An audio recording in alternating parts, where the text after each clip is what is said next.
બધું અનુકૂળ થયું છે અને એમ થતા થતા ચૈત્ર માસ આવ્યો છે.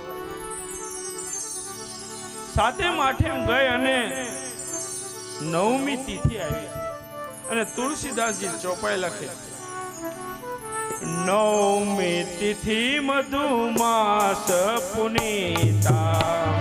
નવમી તિથિ મધુમાસ પુનીતા. નવમી તિથિ મધુમાસ પુનીતા.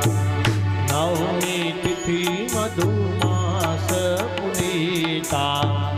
શુક્લ પક્ષ અભિજીત હરિપ્રીતા.